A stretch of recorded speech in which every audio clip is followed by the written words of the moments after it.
Welcome to episode 42 of the Undiscovered Games video podcast, where we take a look at the lesser-known board games of the world and share those with you. Today we're going back to the year 2000 with a beautifully beige game. This one is called Doge, designed by the great Leo Colovini with beautiful artwork by Franz Vohwinkel.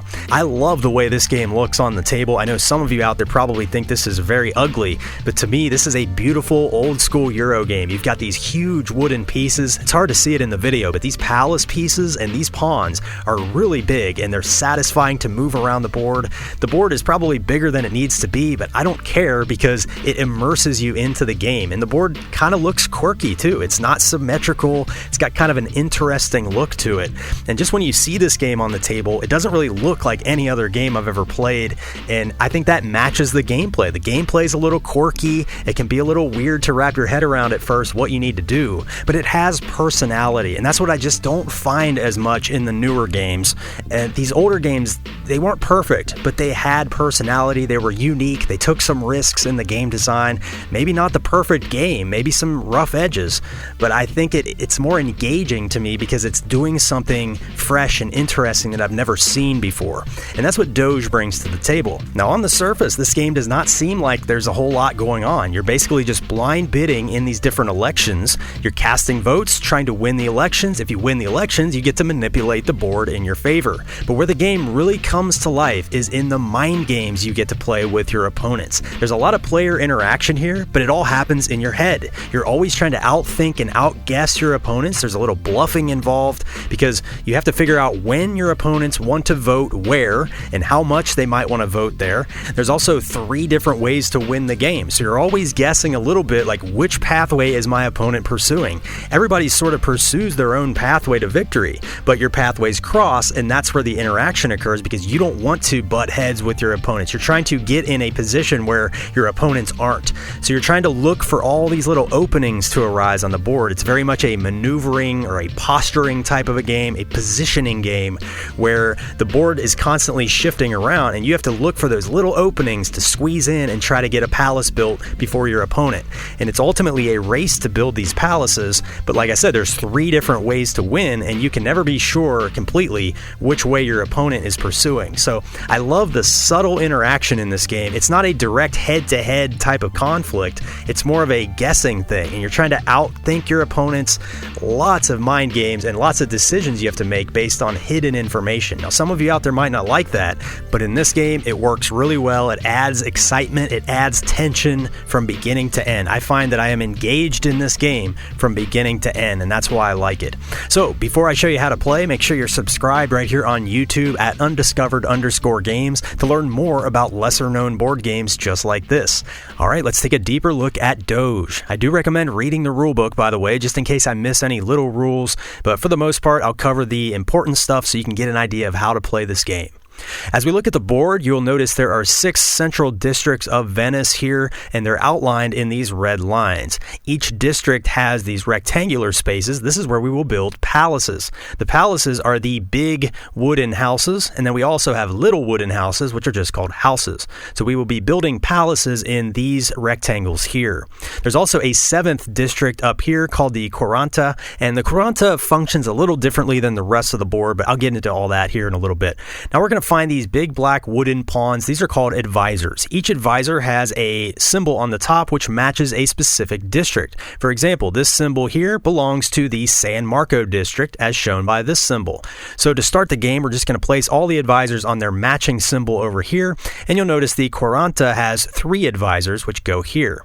Now each player takes all their player pieces in their color. You're going to have some small houses, which are just called houses. You're going to have these really big houses, which are called palaces.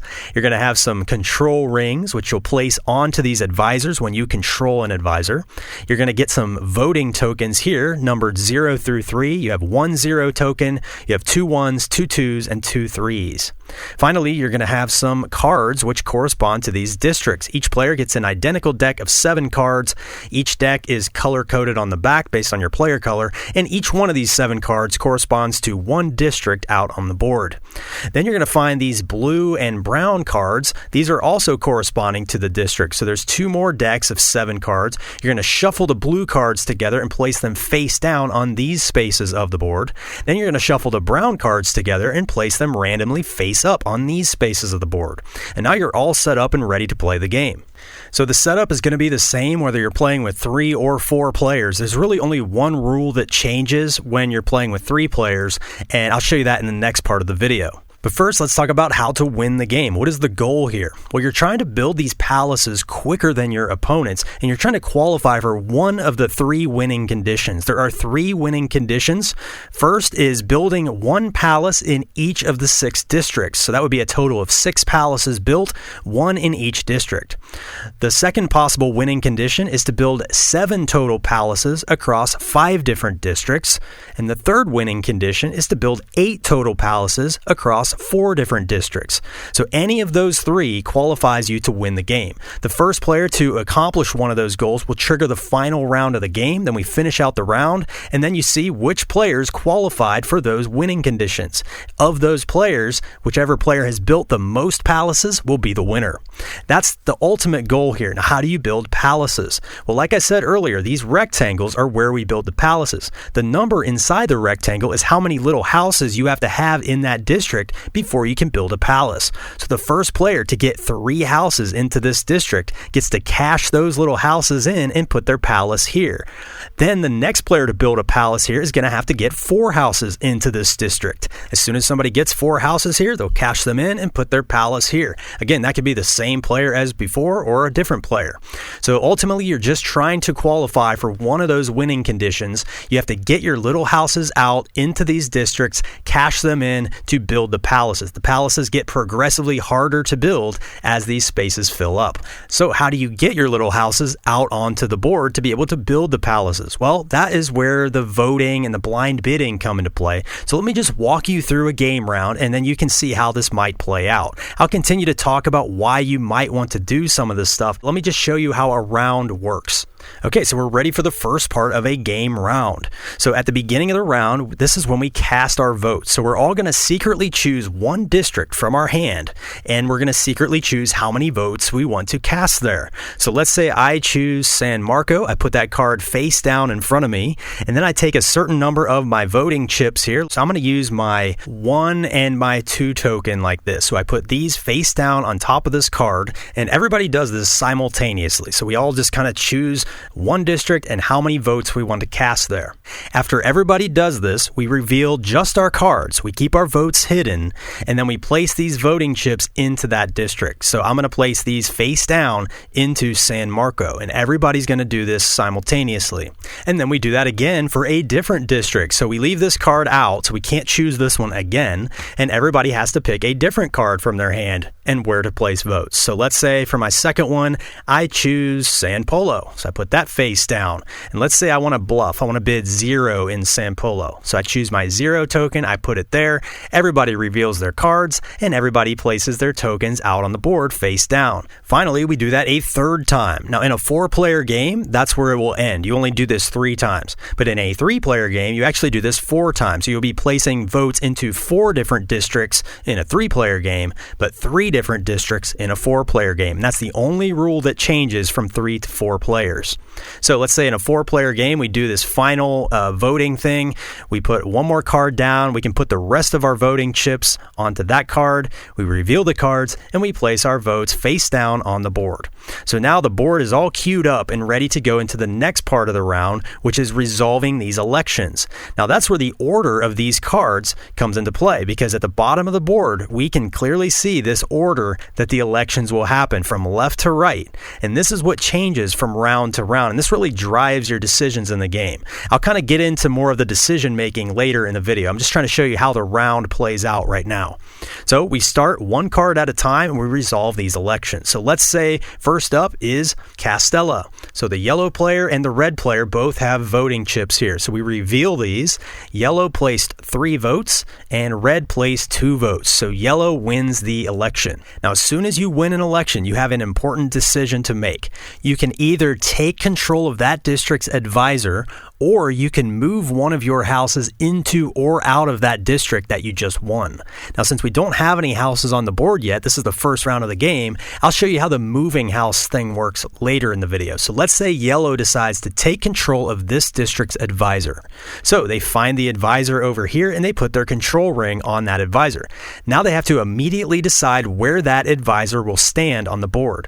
The advisors are allowed to be in any district that's not their home district. So yellow has to choose another district on the board to place this advisor. This advisor will count as 1 vote to yellow. So maybe yellow wants to place this advisor up here in hopes of second place based on how that election plays out. So that's what yellow does. Now, after you decide what to do with that advisor, the winner of the election gets to place 2 houses from their supply into that district that they just won. So yellow places 2 houses into Castello, and then the runner-up in the election, which is the red player, they get to place 1 house into that district. So runner-up always gets 1 house, winner always gets 2 houses, but first they have to decide if they want to take the advisor or move one of their houses. Now let me show you what that might look like. So fast forward, it's later in the game, and let's say that same election just happened. So yellow wins the election. They can either take this advisor, in which case they would steal it from the green player, because the green player already controls this advisor over here.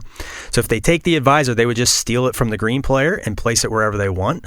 Or they could move a house into or out of Castella, where the election was just held. So let's say they do not take the advisor and they move a house from here over into Castella. Now, because they did not take the advisor becomes neutral again. So green actually loses this advisor back to this side of the board. So you could simultaneously hurt your opponent and help yourself here. Because now that yellow got to move this house in, they have 2 there. They won this election, so they get to put 2 from their supply into this region. Now they have 4 here. They can build a palace right away, and these 4 go away. They put their palace out. And again, the runner-up always puts 1 house out. Now they have 3 houses there, but that's not enough to build a palace yet, so they just leave those there. And it's worth noting, if you ever have more houses than are needed to build the palace, you just cash in what you need. So like if yellow had, 6 houses there, they would only cash in, the 4 that they needed to build the palace. Then they would leave the other 2 out until they either move them or they cash them in for a bigger palace. So that's kind of how the strategies might work if you choose to move a house. You could also move a house out of the district that you won and move it into a different district, which might be that 1 house you needed to build a palace over there. Like if yellow had 2 houses already up here in Cannaregio, they could move 1 out of here into Cannaregio and immediately build a palace here. And then when they put their 2 in here for winning the election, they might get another palace built. So you can build multiple palaces on a single turn even. And that's where the order that these elections happen is so important. So that really, like I said, drives your decisions and your planning as far as where you want to vote and when, because you can clearly see when these elections are going to take place. And what's interesting is after you resolve an election here, this card comes off, then you flip the first card of the next round. And this is going to show you the order of the next round of the game in those elections. But first, let's go back to our original example here. We just finished scoring Castella. This card comes off, this card flips. Now we move on to San Polo. I bid 0 here, yellow bid 1, green bid 1, and red bid 2. So red wins this election. So first, red has to decide, do they want San Polo's advisor, or do they want to put a house from another area into San Polo, or a house from San Polo into another area. Let's say they take one of their houses from the previous thing and put it into San Polo. Now they get to put 2 houses out from their supply. There's their 3. They cash those in and build their palace. Now we go to the second place. Now the second place tied. They both had 1 vote. Now whenever there's a tie for second, both players get to place their 1 house out. We're done scoring that region. This card comes off. This card flips. Then we go to the next one, which is San Marco. Here we have a tie for first place. So I, the blue player, bid 4 votes, green bid 4 votes, and red bid 1 vote. Now, since there's a tie for first place, red, the second place, gets nothing. So tie for first, second gets nothing. But both the tied players here would get to put 2 houses out onto that district, and nobody gets control of the advisor. Instead, that advisor becomes neutralized. So if another player owned that advisor, it would have to go back to the side of the board. So to recap how the ties work, if there's a tie for first place votes, all the first place players get to put 2 houses into that district. Nobody gets the advisor. The advisor becomes neutral and goes back to the side of the board. And there is nothing that happens for second place when there's a tie for first. Now, if there's no tie for first, but there's a tie for second place, then the first place player does their normal stuff, chooses the advisor or chooses to move houses and whatnot. Then the tied second place players each get to place 1 house into that district. So it's very important to wrap your head around how ties are broken in this game. There are a lot of tied elections. So if you don't have that in your brain, you're going to be referring to the rule book quite a bit, and it's not very well organized in the rule book, like where the ties are explained. So just really solidify that rule in your head, especially because this Quarantia district up here is scored a little bit differently, and I'll get into that next. So here, Quarantia gets scored next. Here we have a yellow player and the blue player, both placed votes up here. So I win this election. Now, the winner of Quarantia gets 2 of these 3 advisors. The second place player gets 1 of these advisors, and you alternate. So the winner would first take an advisor and place it on the board somewhere. Then the second place player would take 1 of the advisors and place it on the board somewhere. Then back to the first place player. They would take the third advisor and place it on the board. So it goes in that order, like winner, then runner-up, then winner. So instead of taking an advisor, just like before, you could choose to move a house instead. If you move a house instead of taking the advisor becomes neutralized. So in that case, if another player owned it, it would return to the side of the board. And then when you win in Quarantia up here, you can move a house anywhere from one district to another. You're not limited to a specific district like you usually are. So for my first advisor, I would say I don't want the advisor. That advisor remains neutral. I move 1 house. Then the yellow player gets to choose advisor or move a house. Let's say they move a house. That advisor remains neutral. Then for my third advisor, I say I want the advisor. I crown it. I put it out here on any district except Quarantia. Again, the advisors cannot stand on their home district. And that's how you resolve this Quarantia section. Now, what about ties up here? If 2 players tie for first place up here, nobody gets advisors, and the tied players get to move up to 2 of their houses. This can be any 2 of their own houses from any district to another district. They can split up that movement however they want.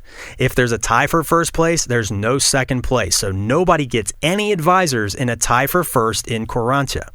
Now, if there's a tie for second place in Quarantia, then the second place players get to move 1 house each, but no second place advisor is given. So the first place player gets to do their normal stuff, but the second place tied players in Quarantia just get to move 1 house each. And that can be from any district to another district.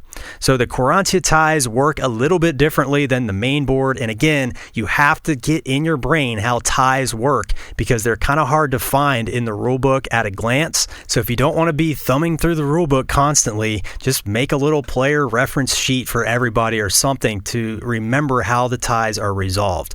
Now, I do want to draw your attention to one area the rules do not clarify, and that is if multiple players tie up here in Quarantia and multiple players get to move 2 houses anywhere on the board. Well, does that happen simultaneously? How do the players determine who gets to move their houses first? Because that could be very important. So you might just have to roll a die and see who gets to move their houses first or something like that. It doesn't happen that much, but it does happen enough where I feel like they should have included that in the rule book. So that's one minor gripe I have with the rules.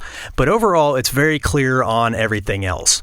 One other little weird rule to keep in mind is, let's say two players like simultaneously got houses into a district and they were enough for both of those players to build a palace. So let's say, red and yellow both had two houses here and they both tied for first place, which meant they both get to place two houses in. Well, both of them simultaneously get their fourth house, which means they both qualify for this 4 space on the palace. Well, in this case, both players get to build a palace for 4 houses. It's just one goes on the 4 and one goes on the 5. Now, the next player to build a palace here is going to have to pay 6 houses. That doesn't happen that often, but when it does, you need to remember what to do because it's kind of hard to find it in the rule book. Anyway, after you are done scoring every district in that round, then the next round will already be set up. The order of the next round will be shown here. So now you're going to take all these cards, shuffle them up, and place them face down out here. Then when we go into the next round of the game, after we score each one of these, we'll be revealing from this side, one at a time, and then you'll be all queued up for the following round of the game. So it's a really functional, interesting part of the game, how this order always changes, and it's neat how you just go back and forth on between these two decks here, and it's all set up for the next round ahead of time. So there's hardly any end of round maintenance or anything, which is nice. At the end of the round, you just take your 3 districts that you voted on in the previous round, take those back into your hand, take all your voting chips back and keep those face down, and then you're just going to start another round with the blind bidding where each player chooses one district, chooses a certain number of votes, and then you do that 3 times. Again, in a 4-player game, it's 3 times. In a 3-player game, it's 4 times.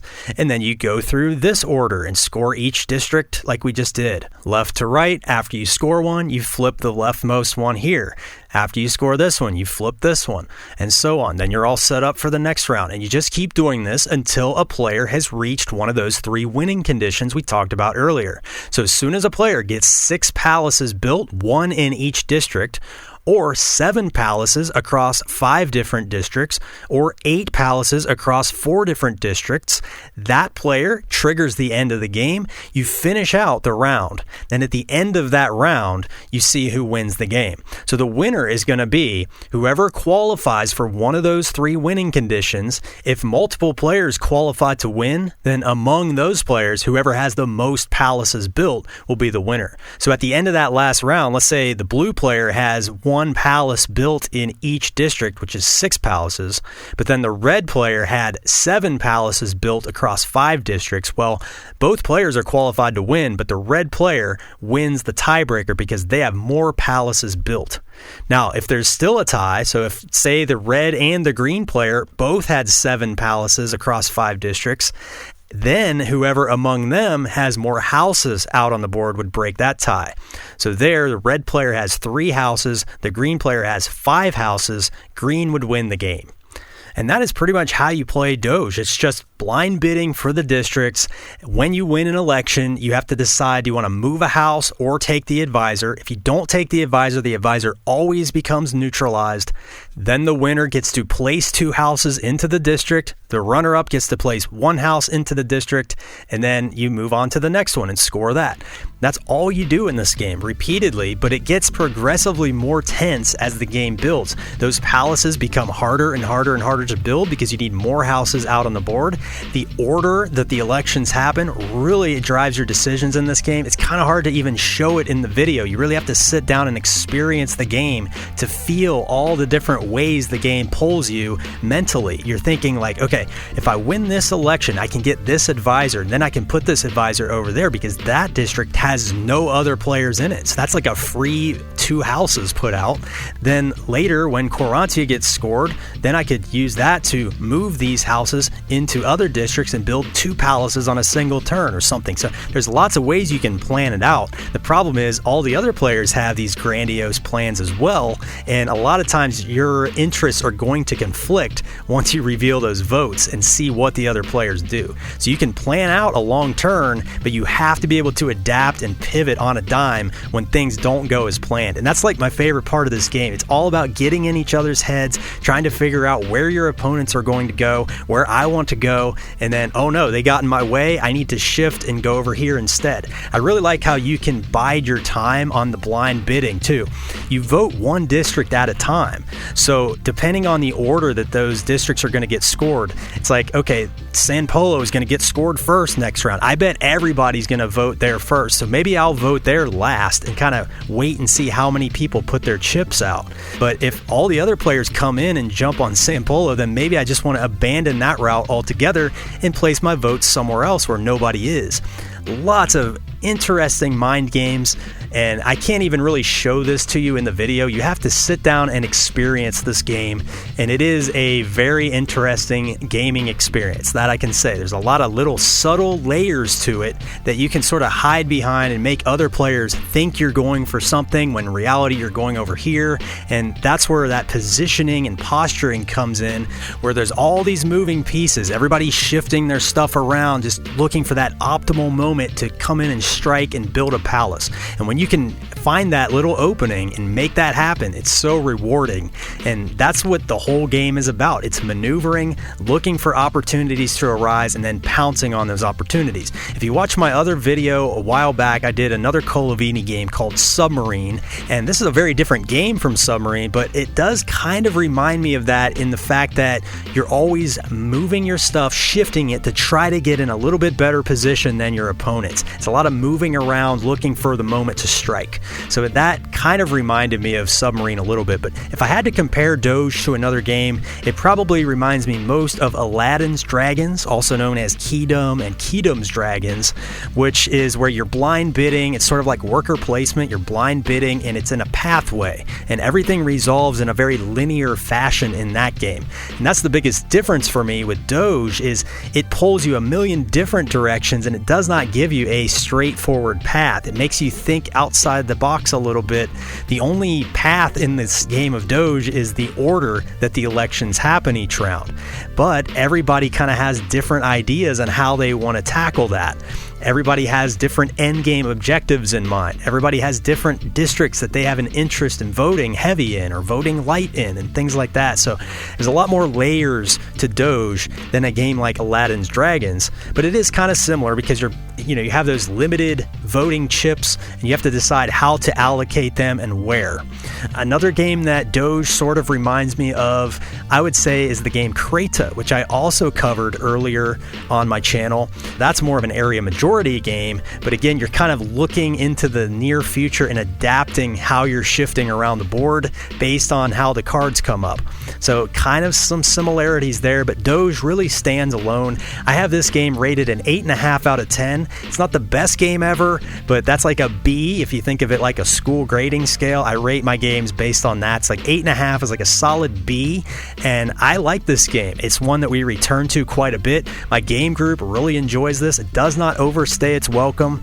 Now, that being said, I will say this game does suffer a bit from just downtime of waiting for things to be resolved. A lot of the tension and action comes from that blind bidding phase, and then you just have to kind of sit there and watch it all play out. Now, you do have decisions to make, like where to place advisors or where to move houses and things like that. So stuff does happen when you're resolving those elections, but it just feels like it kind of drags on sometimes. Like you should be doing more than you're actually doing in the game, and that's where I think the game suffers a little bit.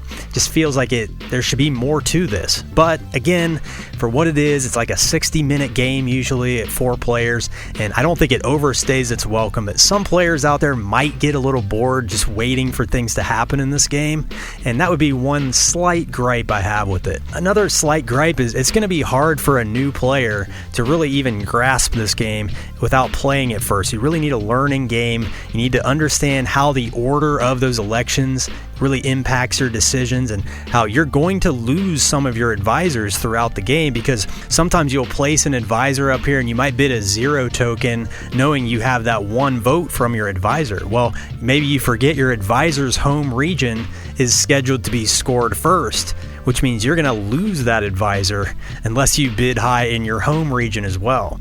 So that timing of when those elections happen is critical. And that's one of my favorite parts of this game. A lot of times you can position yourself to get, more than one vote out of an advisor. If it happens to score, early in this round, but then late in the next round, you might be able to use that advisor to score for 2 elections for you before it changes hands or before it becomes neutralized.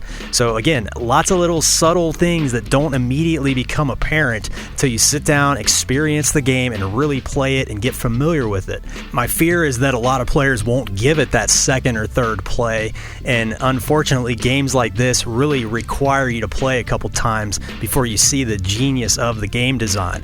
And that's what I recommend with all games, is giving them 2 or 3 plays before you make a decision. I always give a game 2 plays at a minimum, but I really try to give a game 3 plays, because one of my favorite games of all time did not even click for me until 3 plays. And that's called Tigris and Euphrates, and that remains easily in my top 10 of all time, and I love that game now. The first couple times I played, I just did not even understand what I should be doing. And it's just very opaque. The strategies and stuff do not become apparent until you start to see how things play out.